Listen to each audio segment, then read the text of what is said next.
Welcome to the Homeschool Together podcast.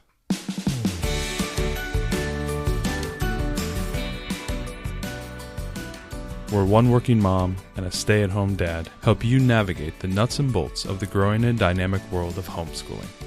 With a focus on early learners, like me. All the ins and outs of building and maintaining your homeschool life. Homeschool. Find out tips and tricks to make things like this easier. I'm reading. And ultimately, enjoy educating your kids. And what's that last thing? Have fun together. Did I do good, Daddy? Yeah, you did, sweetie. Good job. Hello and welcome back to Homeschool Together. Thank you for joining us. We hope you've had a wonderful week. We are getting closer. If you haven't bought your tickets, I was just going to mention it. Not booked your plane tickets, please don't do that. Please don't do that. But if you happen to be in a local area and you wanted to come out and say hello and talk to us and see a nice little presentation, we are doing that at the Snohomish City Library, a wonderful library, beautiful library right next to the Centennial Trail, one of my favorite places to go. Ariel, what day is that? That is June 21st from 2 to 4 p.m. That's a Saturday. Man.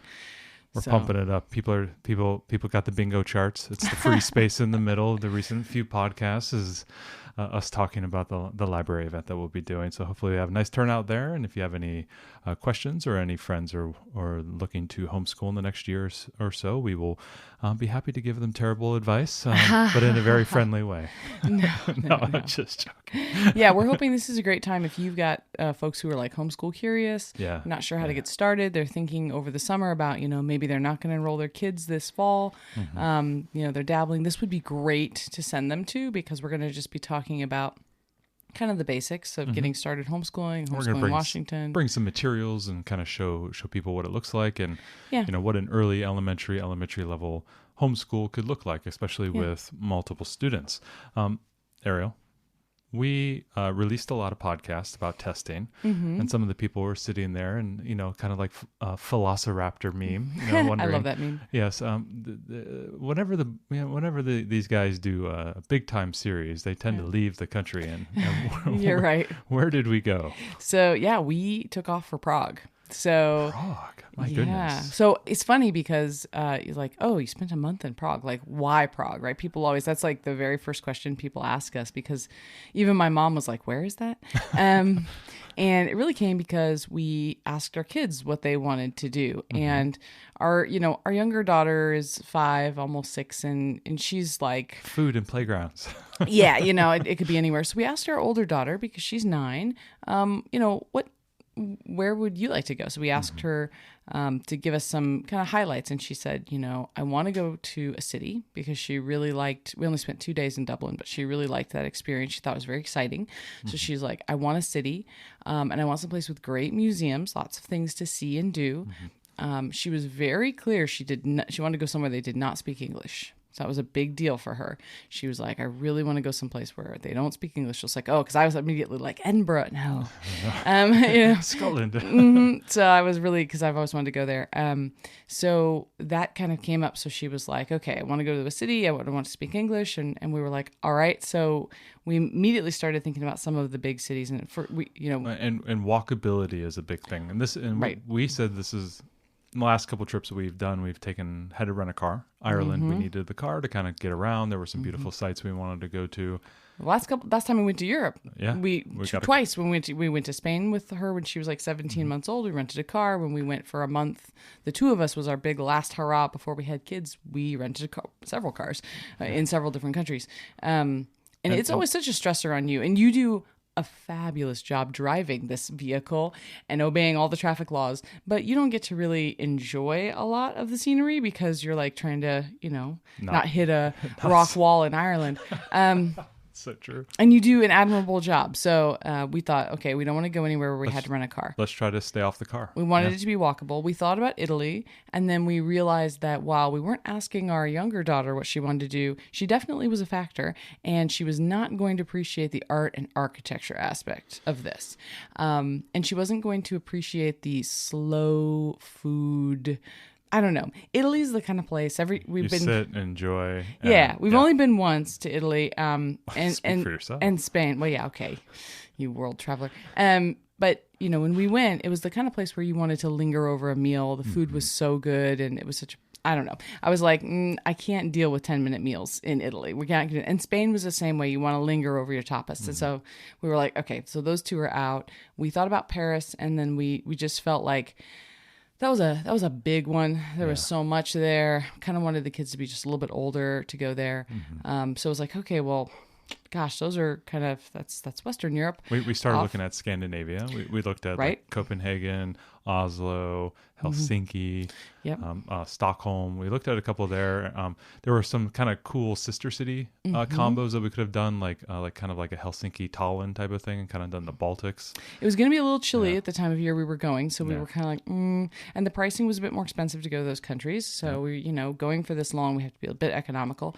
And so a coworker of mine went to Prague, and he just said how amazing it was. Yeah. And it wasn't anything specific. It was just kind of the whole city was, everywhere you walked was kind of like an open air museum, because it was just outside of the radius of a lot of the World War II of the British planes, right? So it never got bombed. So it has all of the medieval stuff still, for the most part, preserved in the center, in the very, very center of the city, which was really neat. So we thought, well, let's take a chance. We've never been there. Why not? Yeah, I think for me it might have been as far east as I've gone.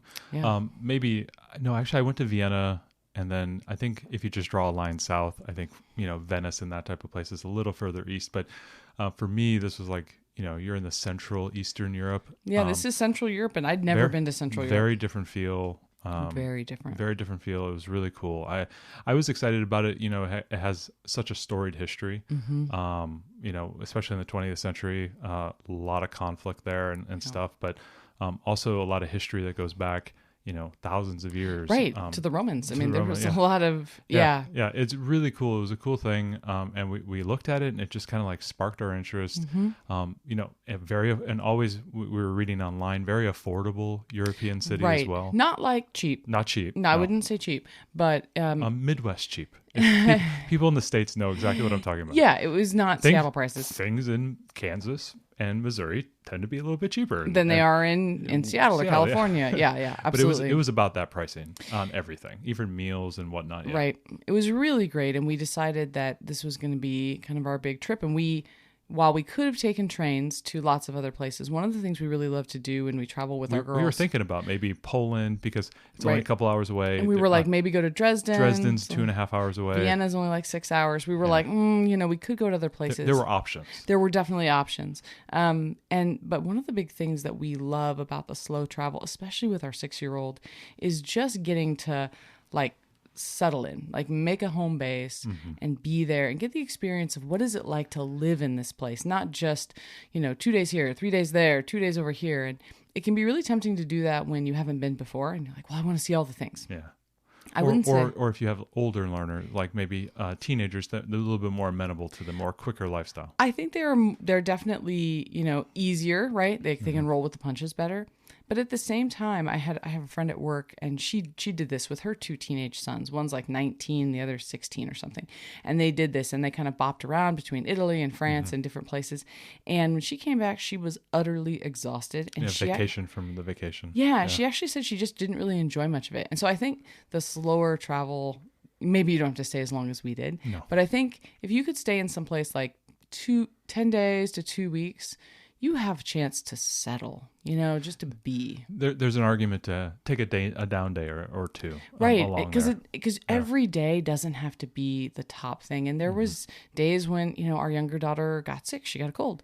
And so I was like, okay, we don't want to do anything today. Or we had a really big day at an indoor water park one day. The next day, we should just check out some playgrounds, maybe walk around and have something good to eat. Yeah. So... it was definitely a mix. One of the big challenges for us, especially we homeschool year round, and this was not a break from school. Obviously, there's lots of learning opportunities when you're there, but we wanted to take curriculum with us. But one of our big challenges, we flew British Airways, and it was going to be... walk them through some of the... some of the Euro travel. It was gonna be concerns, $800 extra, but for total for 4 of us, right? to check a bag, to get to upgrade our seats to the kind that got checked bags instead of the like basic economy, which you got we paid for assigned seats, but nothing else. You didn't, hand luggage only. We splurged for assigned seats. We splurged. And so that's why, I mean, gosh, when we traveled to Ireland, we got like 2 free checked bags per person or whatever on Aer Lingus a few years ago. But now everything is just a little different. So we actually had to carry it all on our back. So we didn't check any bags. So we went for a month and we had 3 backpacks that were all carry-on sized. And we'll put a link in the show notes. Actually, we'll probably do a YouTube video at some point where we show all our new gear. But we bought these really great, you and I got more expensive ones, but the one we bought for our daughter from Amazon was just fine. And it was like the Amazon Essentials one, $45 or something. Yeah. And it's basically, it's a backpack, but it is carry-on sized. So you a little, it's like just about the same size as a roller. Exactly. A little bit, but because it's soft-sided, it kind of like folds a little bit, but imagine putting straps on that and putting that on your back. Right, basically. So we did that. So when we left the house, we had our youngest one in a little day pack, kind of knapsack thing with her bunny and elephant. And then we had these 3 bags. And then inside all of those, we each had a day bag and we had a duffel bag that folded out. Yeah, we had for the way home. Yeah, we had inception bags just in right. case. Well, so the plan was to come home with everyone having a carry-on size and everyone having a personal item size. Yeah. So, but we were planning to take metros when we were there. We weren't going to rent a car. We weren't going to Uber. So because we would have had to pack the car seat for our youngest, so we didn't the booster seat. We were thinking about using our friend's inflatable booster. Right. Yeah, and just as like an easy way for us to get that requirement out of the way without having to carry This was the first trip that we took where we didn't need to take a car seat. Like a big car seat. Big car seat. And that was like, oh my gosh, it opens up all the doors. Right. Yeah. Well, our 9-year-old is 5'1" now. So that was kind of, actually I think she grew an inch on the trip. I think so. She grew out of a pair of shoes on the trip. Yeah, we had to throw away. So that was not a problem. So it was really a challenge for us this time because we had to pack very light. Of course, we had laundry we rented an Airbnb for the whole month, which was really lovely. But we had to economize everything because we needed to pack our homeschool. And when we went to Ireland, we packed a couple of things, but our younger daughter was only 3. So we really didn't have to like bring a lot of homeschool supplies. It was really mainly for the 3-year-old. The question was the art supplies and the toys and stuff that we had to bring. But we bought a lot of that stuff when we were there. So, but they ended up bringing a little bit more like dolls and some Barbies with them. And I think that was a good decision at that age range. This time we decided to go even lighter on the toys and really focus on getting things when we were there for them to play with. Now, our youngest did bring some, obviously said some stuffies and a few other little things and whatnot. We brought tablets. Yeah, they both had tablets. Everything. But from the standpoint of homeschool, this time I think it was a lot lighter. And we really leaned into the tablets, not for entertainment, but to bring like our books, to bring our audiobooks, to bring some of our worksheets and things like that, educational apps to help save space. And that was really, it was a space saving thing. And so we got all of our homeschool down to about 2 manila folders. So I had 2 separate manila folders, one for one girl, one for the other. And they were maybe a 1/4 inch thick. I mean, not even very thick at all. Really and small. They packed in, it was like maybe the thickness of like a composition book type of thing, about that thick.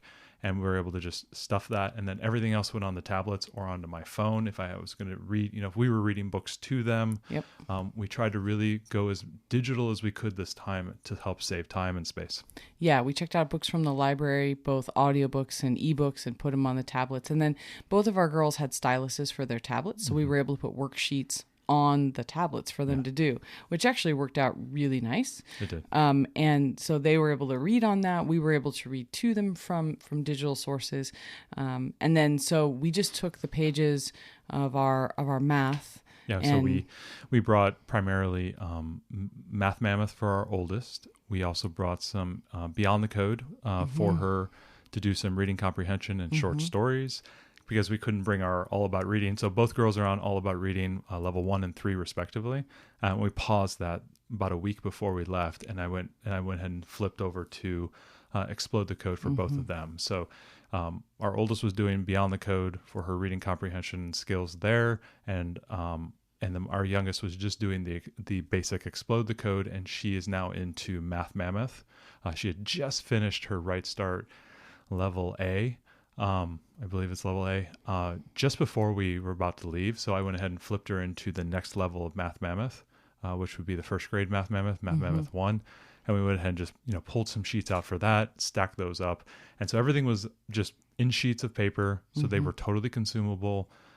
When we were done with them, you could chuck them, and we didn't have to bring them back home. So to save a little space there, and as you well. can take pictures if you want for your, digital stuff. So that's what we did to share with teachers back here and stuff. We would take pictures of the work that we were doing, but we didn't feel the need to bring it all home. Yeah, like you said, it's like, why? They did the sheets. Yep. We looked at them, and so it was great because we had all the reading material. We kept up with reading and math. As far as social studies, I mean, gosh, we were there. We had all kinds of stuff to learn about. The history museums there were fabulous. Yeah, so kind of in our around the world journey, our trekking the globe that we've been doing, we kind of bookmarked that this month was for Czech Republic, for the Czech Republic. So that was the time period we were going to devote to the country, and so that was kind of de facto our social studies for the entire month. Right, worked out great. And as far as science goes, there's several museums that had science stuff. The National Museum had, the stuff about evolution at this museum was amazing. They had like a giant whale skeleton in the ceiling. So cool. And there was a giant squid in another room. It was great. Yeah. It was so great. So there was history and science there. And then they had a technical museum with all kinds of engineering. It was awesome. There was also an agriculture museum as well that we did. And it was kind of funny because we do so many museums here, and everything here is, the U.S. centric or even Washington centric. And you go there and you think, oh, they're going to be doing general, history. But no, it's their history. It's their national museum. And so all of the materials and the stories they were telling and the artifacts that they had found was all local to their country. And so for me, it was like I had to like kind of go through that little, cultural shift there on the expectations of what I was reading and learning about while in there, and talking to our daughters as well while we were going through that. So it was kind of a little bit of a shift there that was I thought it was really fun and enjoyable because I kept thinking, I'm like, all right, I'm going at the Agriculture Museum, I'm going to see Ford and Massey Ferguson tractors everywhere, and I'm not. It was a Fordson. It looked just like a Ford. And there was a couple other ones there as well. And it was just really cool. And then they had in the Technical Museum, they had planes, trains, and automobiles literally at the center of it. And they were all, companies in that region that of that time. A couple of them are British, but it's funny because here, when we go to a certain level of history in our museums, of course we show U.S. stuff, but we also have kind of like worldwide stuff. And you're right, there it was very regionally based right there, and so it was really cool. Like we've been to quite a few World War II museums, and when we were in France, we went to the museums there.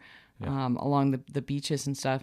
But this was cool because it was like World War II from the Czech perspective, which was a wild story. Yeah. Very, very different, right? Because there wasn't it was very different than France, right? They were taken over so quickly. And so it really changed the way that they, the uniforms they had and the stories that they told and all of it was just very different. They had a really nice Army museum there as well that was free to enter. The Army museum was fabulous. Yeah, we went back twice, and then they have this huge a horse statue up on the top, the Zizkov, I think. National Monument, the large equine statue up there. Second largest in the world. Second or third or something like that. Yeah, it's really big.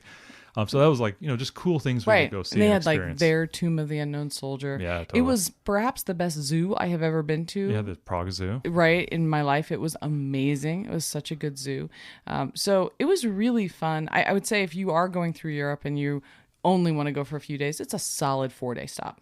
Oh yeah, you can hit most of the stuff. And it's funny, big stuff. A lot of the travel videos, and we'll kind of get into that here in a second, but a lot of the travel videos really focus on that 4 to 5 day range. And and I would agree, you can hit most of it there. But if you really want to feel the city and experience it, 10, 12 days is probably you'll be able to see everything, especially if you have young kids. I feel like we explored every playground in the whole city, and every playground was cool because it all had like a different theme. We're now 3 for 3 on water parks too, Ariel.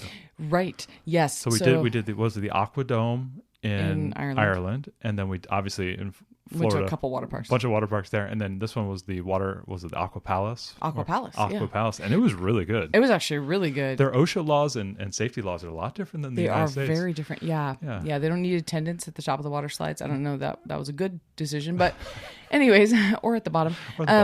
Yeah, they were like, we're monitoring you by camera. There was like one teenager with a whole wall of cameras for like 12 slides. I liked it. It was, the power to the people, So it was really interesting. We've never been to a former Soviet country. Yes. So that was really interesting. Down in the city, the very center of Old Town is all medieval. And then as you go out, it's all like turn of the century architecture, which was really, really beautiful. And then you get to like a certain ring around the city. Turn of the last century. Well, yeah. It's not that new. No. You knew what I meant, everybody. Okay, so but then you get to like there's a certain radius at the outside of the city where then everything becomes concrete. Yeah. And so a lot of brutalist architecture and everything. It's kind of funny because there's like a zone where it's like, old Soviet. Yeah, I know. A lot of condos. But they didn't tear down any of the old stuff. No. A lot of apartment complexes and things like that on the outside of the city. That was really, really interesting to see. I like that. But there, like in their old buildings, there were some like Soviet, we went to a cafeteria, like a Soviet cafeteria. Should we just get into it? Yeah, it was so good. The food there. The food is really cool. I did not expect Czech food to be as amazing as it was.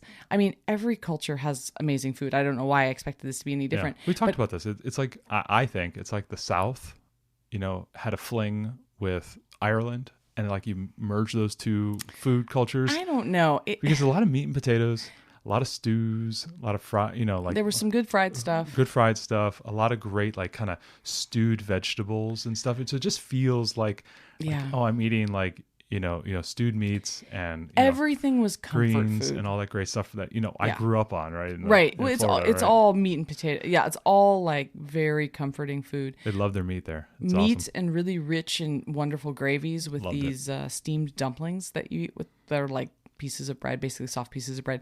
It was. I expected, of course, to find things that we liked, and we had some amazing pizza there too, because we're not that far from Italy, and so there's some really good stuff. And we had Vietnamese food and a bunch of other things. And being in such a large, cosmopolitan city, you're going to get a lot of different cultures, and it was really cool. We had Chinese food, and we had Italian food. We had all kinds of stuff, and we had McDonald's. That foreign company. We had some KFC one day because the kids were starving. Listen, guys, take a knee. Americans, they love their KFC there, and there were lines out the door. It was amazing. We saw ads for like KFC everywhere, and they really loved KFC. They even had Louisiana chicken. They had Popeyes. It was kind of funny, you think you're like, you go around the world, you would never eat at McDonald's, but there's a point where your children are whining so much, and you're like, just eat a nugget, right? So it's like, and yes, the nuggets taste like chicken nuggets. They do taste exactly the same, but their pies are really good there because there's apple and custard, and they're fried. Guys, I know we all suffer from baked apple pies, but we remember, children of the 80s and 90s, the fried apple pies. The only can still get those in Hawaii for some weird reason. That McDonald's. It's the first stop we make when we get out of the airport rental car. Fried apple pies in Hawaii, parking lot. But they had fried apple pies there, so another good reason to go. But they had custard in them. So and they did, even better. They were really good. Yeah. So, of all the things we had, and like the pizza was amazing. There's all kinds of great things. Yeah. The Czech cuisine by far was the best thing that we had, and I was really surprised because we don't typically like braised cabbage, and there was some of the things on the menu that I was like, okay, I don't know how much we can eat of rich stews and gravies and stuff. Like that just gets real heavy, and they are heavy meals.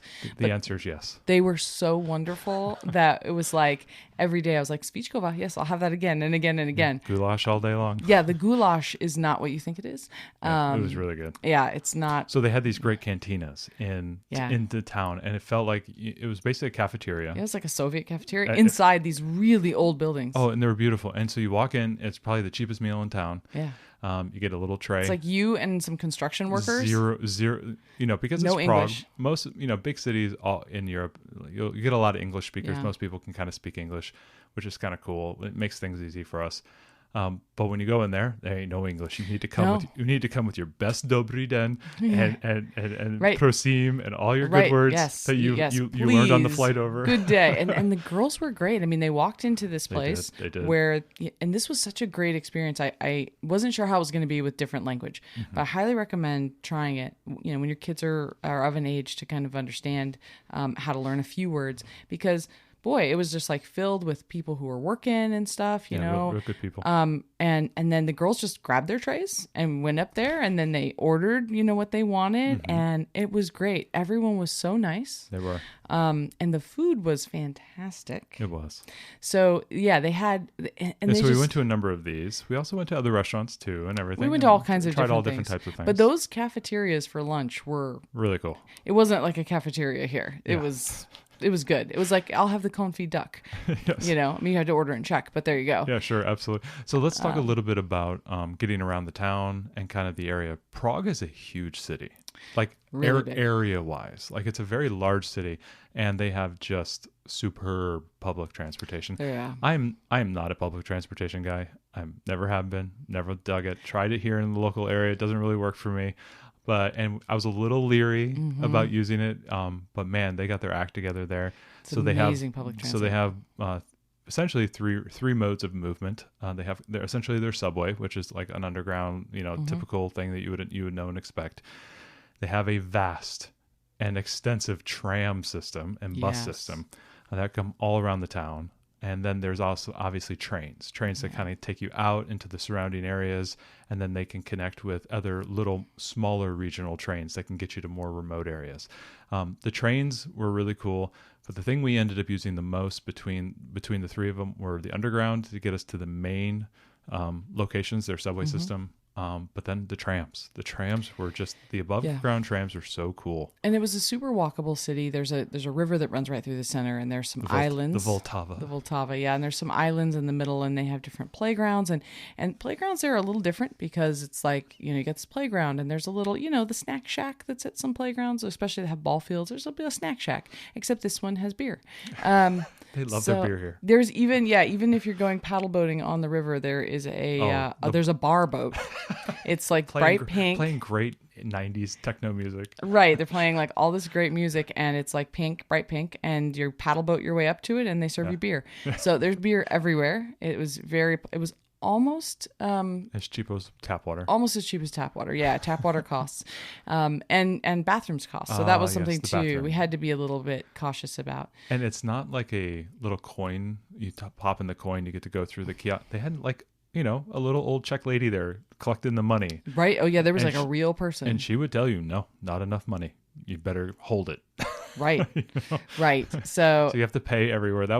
So I always had like 40 kroner in my pocket. Yeah, they don't use euros there. So that was interesting. And everything is much higher denomination. So it's like 22 crowns to a US dollar. Yeah. So we just kept like the ballpark of 200 to 10.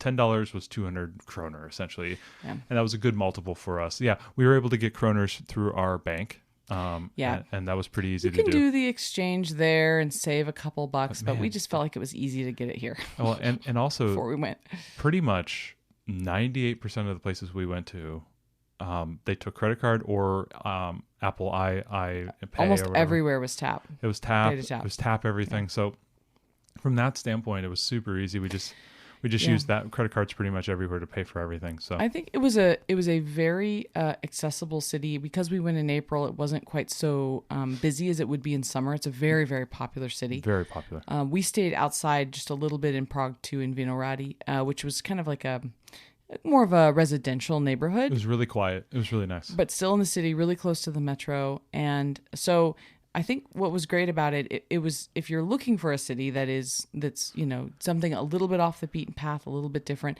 it's not going to have any of the top 20 things you need to see in Europe. That's not what's there. Has a couple beautiful churches. There's tons of beautiful stuff. Is a nice location to go see and everything. Yeah, and the astronomical clock there is really cool. There's a bunch of really neat things, but it's not like stuff you may have heard of. Yeah. Right?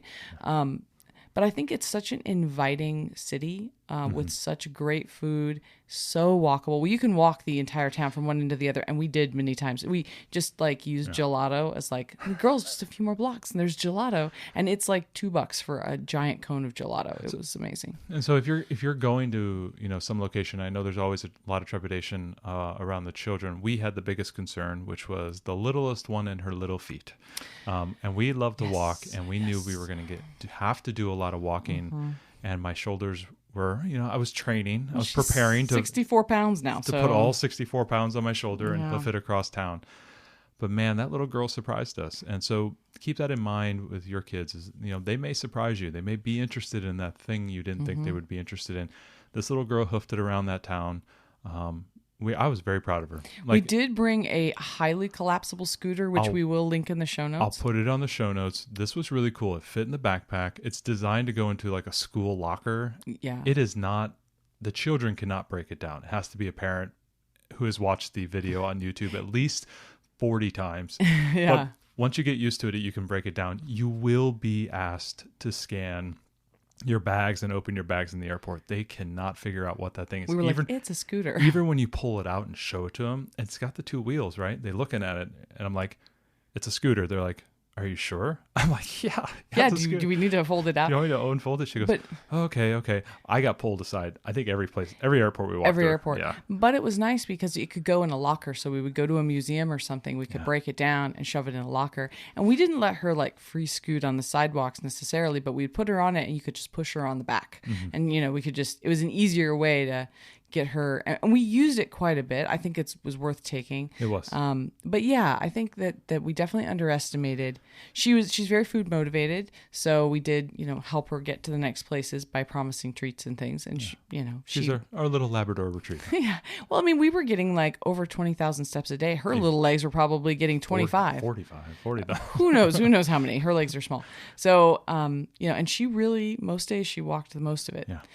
It was a very enriching time. I think the girls did great. They would get their homeschool done. And then we did kind of a neat system where when we went to museums and stuff to learn, we had both of our phones basically hooked up, and we had ChatGPT on both phones. Mm-hmm. And so we would ask it to give us a tour of this thing. Like we would be in a room surrounded by certain types of gems and things. They had all kinds of really cool rocks and minerals at the museum, and we were asking for it to, give us a rundown of what that would be, right?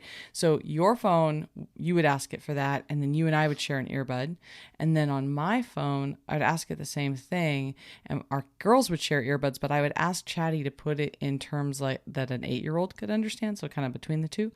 And so it would give them something that was at their level to listen to, and we would walk around, and we asked it to give us walking tours several times. We'd go to a church, say, hey, we're at this church. So just to walk through it, on ChatGPT, you can ask it, give me a 5-minute or 10-minute walking tour of this location. I think my favorite one was when we were walking along the river. Yeah. And I asked it to give me a history of the Vltava River, a walking tour, about 8 minutes long. And I'm starting at this point, and walking south. I'm at the end. I'm looking, Charles Bridge is behind me, and I'm walking down on the river. And it goes ahead and produces that, wonderful text. And at the very bottom, it has the option to turn that into an audio. So when you click on it, it just takes a second or two, and all of a sudden it will start producing, depending on the voice you choose. We have some British guy voice, and it will start reading you that text that's put together, and in a very fun and engaging and artful way. And it really transforms your kind of walking experience. Yeah. We did this 10 years ago with a lot of the Rick Steves audio adventures when we were in Rome and some of the other big cities, Florence as well. We would take these walking tours. There we had MP3s, and we had some CD or something of his where we got walking tours. And it's so cool to have like kind of a tourist, being a tourist and having a tour guide essentially in your ears helping you. And I feel it just adds a lot of appreciation as opposed to just walking around going, I don't know if this is Baroque or Gothic. I don't know, Well, right. Like we were in a church one time and we saw another tour guide. He was doing something that we didn't understand. They had this big golden hand. And he was like really expression. Right. We were like, what is this? And it looked strange. Yeah. We had no idea what this was. So we asked Chatty like, hey, this is what we're observing. Can you give us information? And we did that a lot where we would see something not in a museum necessarily that we just didn't understand, or we would be walking outside a fortress or something, and there'd be something different about the way that the wall on the south side was done. And, our daughters will be like, well, Mommy, why does this not look like that? And we're like, I don't have any idea. So I would ask ChatGPT, and ChatGPT is not always to be believed, but I think in terms of, kind of general historical information, it's probably close enough for what we want to, learn about. And so it was really great. Like we got it to help us explain communism and how the fall of the Soviet, the USSR, and when Czech Republic got its independence and all that stuff, and explain it at kids level. So there was a lot of stuff, but we kept turning back to it over and over again to say, please explain this to us. Explain. Yeah, I almost like think of it as like education on the go. Yeah. Or on-demand education, maybe is a better way to put it. Using that as a vehicle of learning, and also enjoying it with your child. We found a way, if you have an iPhone and then 2 sets of the earbuds, the AirPods, you can actually connect both AirPod sets to one phone. And so that means you can have 4 ears essentially listening to the one audio coming out. In our case, we had the 3 of us.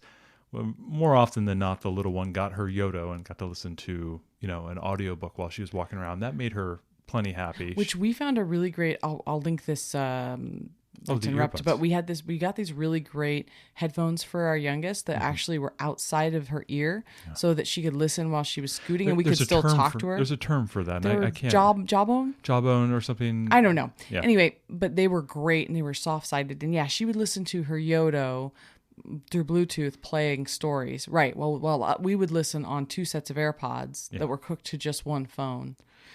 Yeah. Her ears are just a little too small for the earbuds. In. So we got her those headphones, and those worked really nicely. Yeah, it all worked really great. So, and it's interesting now that we've come home, the girls are now asking questions like that.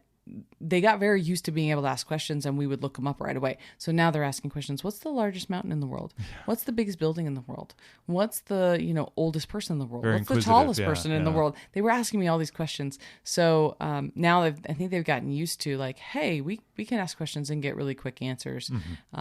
Now, another way you could go, especially if you know where you're going to be ahead of time and you want to plan some things, you could go, Google has Notebook LM.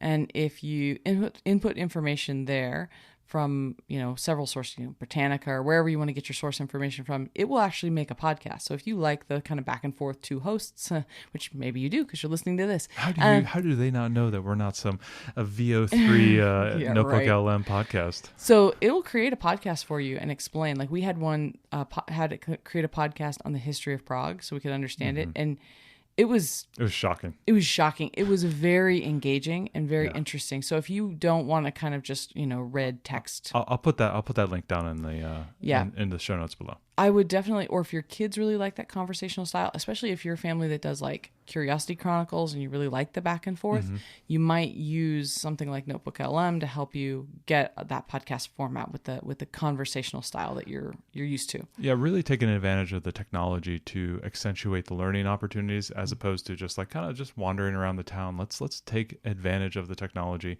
Another way we were also doing is if you're afraid that you may not have Wi-Fi, you can pre-do the prompts, and you can also get the audio generated ahead of time. So like if you're at a wireless at your condo or apartment or wherever you're staying, then that will be prepped for you when you go out for your walk. If you don't think there's going to be Wi-Fi in your area, or Notebook LM would be great for that because you could even download it and then throw it on Drive and listen to it off that. Yeah. Well, you wouldn't listen to it off Drive. You'd have to throw it on the files on your phone. Oh yeah. So it depends. Much easier if you have an Android than an iPhone. Sure.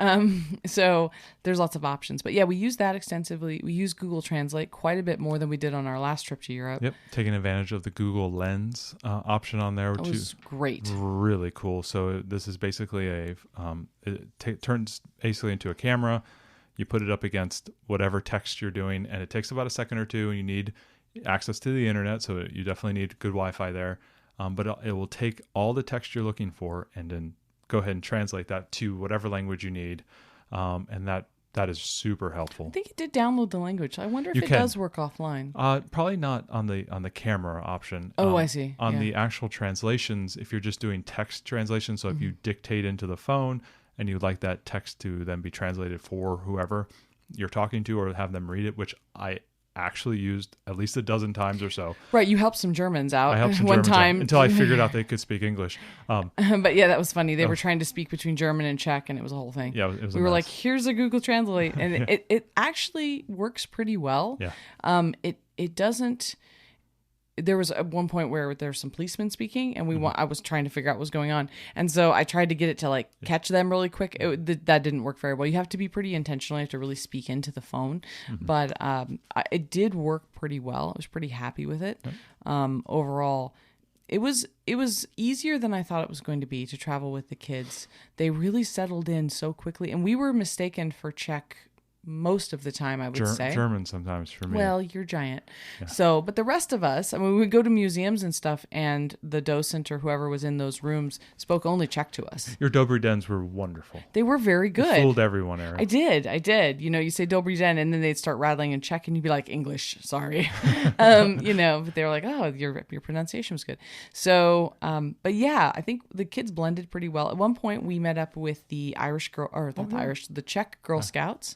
Yep. Which was really cool. They're a lot more like hardcore than our Girl Scout troop here.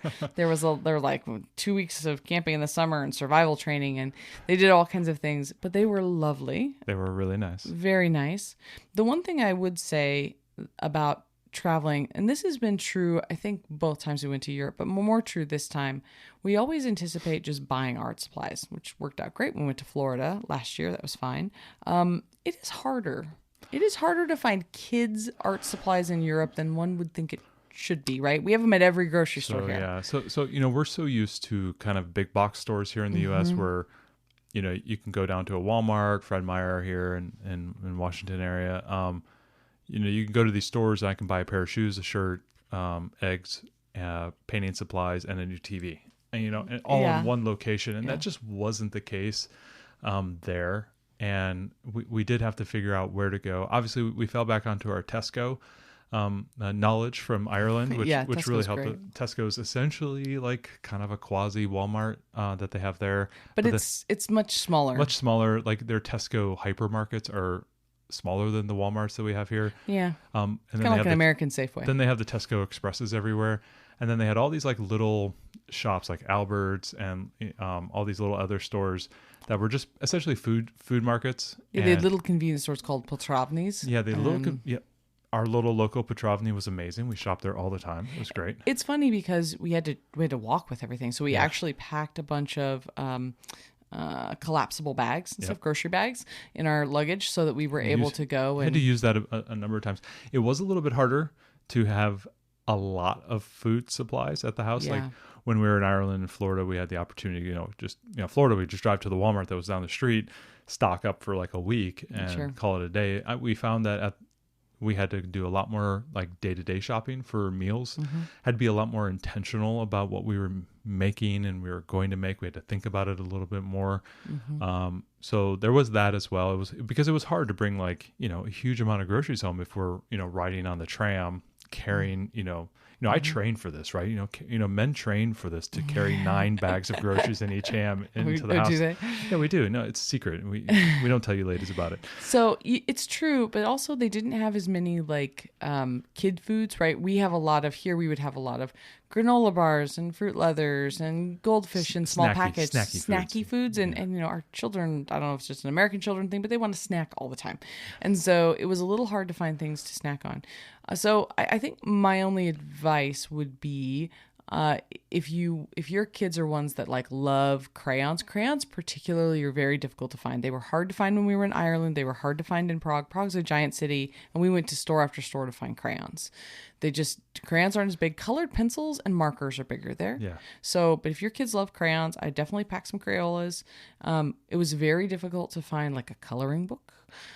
So we had to really seek it out. It wasn't where we thought it was. I think that was the hardest thing. Was we kept thinking we knew where the things were, and they were in different locations. Yeah, but we had to find like specialty art supply stores, and then they were quite expensive to get kids art supplies. And then we would just randomly walk down a street and find some cheap art supply store, right? And we found none of the art supply stores were ever that cheap. I found a couple that were like kind of like in the bookstores. They had some cheaper stuff there, and then sometimes they had these like small. I can only describe them as like micro malls where it was like 2 or 3 levels. There's like 30 shops in there, and there would be like a little stationery store. Yeah, they were more stationary stores, and they just happened to have a couple art supplies. If you're going there and bring your pencils, bring your pens, bring a couple pads of paper, maybe a legal pad or two. Yeah, that stuff was all pretty expensive there. Yeah, it was a little surprising. And it was a little bit hard to find. Yeah. I think if you're going to Europe, definitely I would pack art supplies. Yeah, not too much, but just the basics. But if you've got we have a daughter who loves to color. She loves to color. She loves to have coloring books, and she takes them with her kind of everywhere. And we thought, oh, this will be fun. We'll just get coloring books when we're there. And I forgot that in Ireland they were hard to find, and they were equally hard to find when we were in Prague. It was a little challenging at first, and because we did pack so light. Otherwise, I would have tossed in a few. But I said, we'll find them when we get there. We don't need to pack crayons. Pack crayons. Yeah, that was a little bit of a miss on our part, and I think we'll improve that next time. Yeah, last time we packed a few things for the plane, and this time we knew it was just going to be all watching movies the whole way, so we didn't mind. It was a pretty long flight. It was like 9, depending on which way you're going, 9 to 10 hours to go to London, and then two and a half hours to Prague. Heathrow was. Holy smokes. So wherever you're going, I would recommend not going through Heathrow because it's not a judgment on the people of England. You are lovely. We love you. Not at all, but that is... that airport, man, I think you need to... That one, it's kind of a Franken airport. It's an intense airport. Kind of piece that one together, oddly. It's a very difficult because the transatlantic terminal is not the same as the intra-Europe terminal, and to get between them is like... Stay on the 20-minute bus. Stay on the purple line. Get on the bus. Go through the belly of the airport. And if you accidentally go in the wrong way to get between terminals, and you have to go through customs again, and you actually have to have a visa now to go into the UK. So, if you're planning a trip anywhere in Europe, if you got a choice, I would not go through Heathrow because it was a source of quite a bit of stress for us both directions. Fly to Frankfurt, guys. Yeah. If I will not choose to go through Heathrow again. If Heathrow is your final destination, no problem. But if it's somewhere you're going to transit through, I would a little harrowing, especially on the because we would fly into Heathrow and we had to catch the flight to Prague from there, and the turnaround wasn't enough. It made us a little nervous about we got 90 minutes. Like on the way home to Seattle, we flew from Prague to Heathrow. We got there, and I mean, no lie, I was booking it. I was carving my path like a salmon through the river. Kids and wife were following. Oh, yeah. We didn't miss a single tram. We didn't miss a single bus. We were moving it all the way there. Never stopped to go potty. Never stopped to get anything. We get to our gate and they're boarding. And it's like, whoa, this is a little dangerous. Because you've got to go through a bus, a tram. You have to go through security again at Heathrow. Yeah. So it was wild. It's a very, I just felt like it was a very stressful experience. And we've been through a lot of airports. So we were pretty good airport people. But I would say if you have a choice, probably don't do that one. But the kids did remarkably well. I think, emotionally and everything with all the traveling, they did really well. They settled in great when we were there. If you can rent a place and just kind of stay for at least a week, if not 2, or longer. Took us about 2 days to get kind of on the cycle as well, because it's pretty far east. The nice thing is if you go to Europe, whatever your first day is, you're all going to be up at 5 a.m. because you're so jet lagged. So what we did is we went to the busiest thing in town and did it in the morning. So Charles Bridge and the astronomical clock are there's thousands of people everywhere, and you it's elbow to elbow. It was later a slightly in the day. Drizzly day, very Seattle feel, cloudy, overcast. It was 6:30 in the morning, and there was not a soul on that bridge. Yeah, it was fresh bakeries were opening. Everything it was great. It was like we owned the town. It was such a cool thing, and we got to see the few big things, kind of just almost like it was our own personal show. We came back home and just absolutely crashed. Right. So the best advice, the first morning that you are in a European place, just get up early and go see that thing, because you're never going to get a chance to be up that early again. A couple honorable mentions to a couple of YouTube channels that really helped, build out what we did, where we ate, enjoyed this. We really did this really big when we went to Orlando. We watched a couple really good YouTube channels there. Really kind of got the feel of what we were doing. Helps to dispel any fears, and you can understand what your expectations were. We went through Yannick and Valerie. So Yannick is, what is it? The honest guide. He's the honest guide. He's very famous for busting scams throughout Europe. But his like restaurant recommendations and other stuff is great. Yeah, and so he's based in Prague, and we think somewhere in the Vinohrady area, the way he was kind of talking. But we watched almost all of his videos on Prague and places to go, cool little places to see, nice little places to eat, kind of off the wall. And then we did Valerie as well. Right, and hers is real Prague guides. And she, I think, is like pound for pound. If you're thinking about like being a tourist, she's the best because she's actually a tour guide and kind of goes through all the various areas, goes to all the little cities around, shows you some of the cool places to go. So between those two YouTube channels, it really helped us book out all the things we were going to do. We watched hours and hours and hours of those videos and the food recommendations. Yannick has a paid Patreon that has like all these places for food and everything that are listed. Really, that was a really cool thing. We paid for that like a month or two. It was like $5. Yeah, we got access to it and put up. And then we did is we built out our own Google Maps destinations place. So wherever we were in the town, we would open up Google Maps and we would say, okay, restaurants are over here, and there's a couple places to go hang out here. There's something for the kids over here. So we can really pivot and change and be kind of fluid on what we wanted to do every day. Yeah. And, you said that Yannick does a lot of stuff on scams. Of course, there are scams and there are pickpockets and things, but I do want to shout out that it felt very safe there. We were actually never worried. We had many more problems in other European cities that we've been to in the past besides that one. Yeah. I felt much more uncomfortable in Paris and Dublin and Barcelona than I ever did in Prague. Yeah.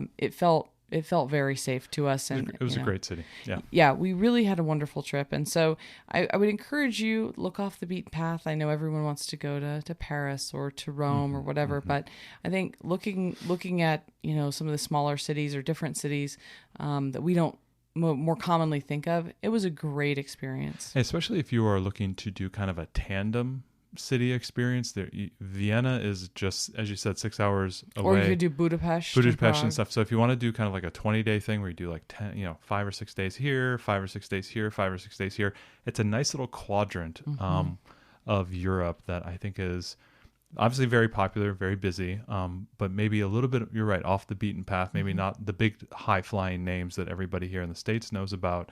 I would really recommend going to these areas. The people are wonderful. Food is awesome. Culture is there. Yeah. Great museums. The architecture, beautiful natural. My gosh, just absolutely gorgeous country. Yeah. It's a real gem jewel there in the center of Europe, and we loved it. We did. We had a wonderful trip, and I feel like the girls learned a lot. They had a very enriching experience. I think so. We didn't really lose any ground with the subjects that we were studying for our homeschool, and really enhanced things. They've come back now, and as we're getting back into our study, we're finishing our Trekking the World with the U.S., and so they keep comparing things back and forth. And at school, they've been comparing, and we go out to restaurants and they compare, and they're definitely seeing the differences. It gave them a really great appreciation for different cultures. I really felt like this was the first real trip where I felt like, they got something. Like our oldest finally got something. I think Ireland, she got something, but she was still fairly young. She was 7, yeah. She was 7. This one, I saw her watching. It was really busy, lots of people. She was totally into it. And so she was getting a lot in there. And okay, a little bit like side thing, their bus station stop things for their trams,